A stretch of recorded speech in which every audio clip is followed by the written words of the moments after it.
4వ అధ్యాయం. ఆదాము తన భార్య అయిన హవ్వను కూడినప్పుడు ఆమె గర్భవతి అయి కయీనును కని, యెహోవా దయవలన నేనొక మనిషిని సంపాదించుకొన్నానెను.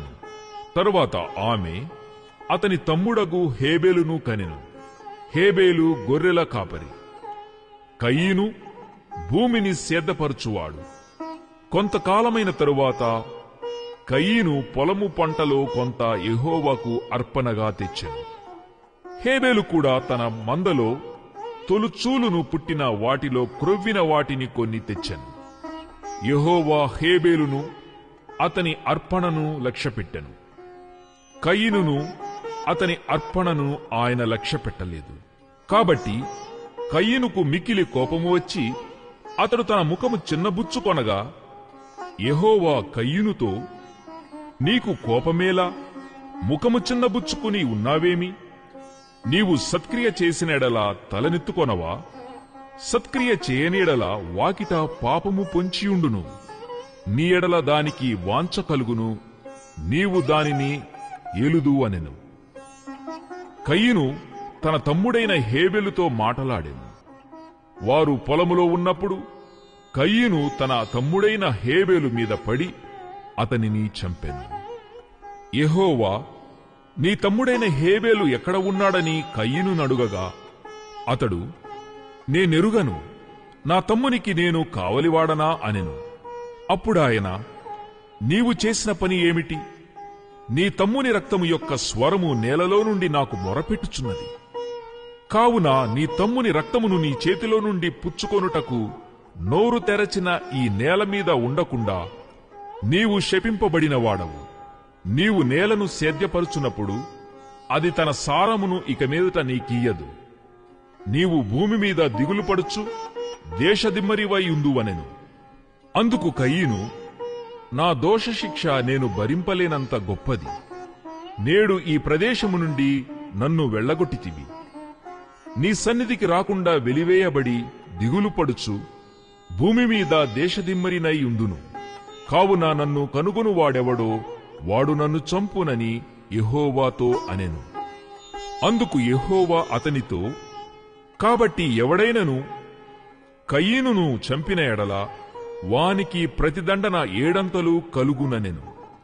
మరియు ఎవడైనను కయీనును కనుగొని అతనిని చంపక ఉండునట్లు యెహోవా అతనికి ఒక గుర్తు వేసెను. అప్పుడు కయీను యెహోవా సన్నిధిలో నుండి బయలుదేరి వెళ్లి ఏదెనుకు తూర్పు దిక్కున నోదు దేశములో కాపురముండెను. కయీను తన భార్యను కూడినప్పుడు ఆమె గర్భవతి అయి హానోకును కనెను. అప్పుడతడు ఒక ఊరు కట్టించి ఆ ఊరికి తన కుమారుని పేరును బట్టి హానోకు అను పేరు పెట్టెను.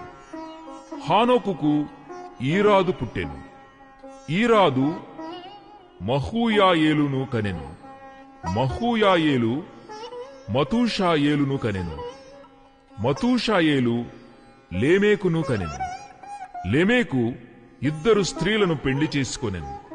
వారిలో ఒక దాని పేరు ఆదా, రెండవ దాని పేరు సిల్లా. ఆదా యాబాలును కనెను. అతడు పశువులు గలవాడై గుడారములలో నివసించువారికి మూలపురుషుడు. అతని సహోదరుని పేరు యూబాలు.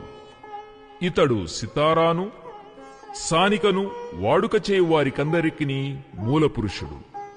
మరియు సిల్లా తూబల్కాయీనును కనెను. అతడు పదునుగల రాగి పనిముట్లన్నిటినీ ఇనుప పనిముట్లన్నిటినీ చేయువాడు. తూబల్కాయీను సహోదరి పేరు నయమా. లెమేకు తన భార్యలతో, ఓ ఆదా, ఓ సిల్లా, నా పలుకు వినుడి. లెమేకు భార్యలారా, నా మాట ఆలకించుడి. నన్ను గాయపరిచినందుకై ఒక మనిషిని చంపితిని. నన్ను దెబ్బ కొట్టినందుకై ఒక పడుచువాని చంపితిని.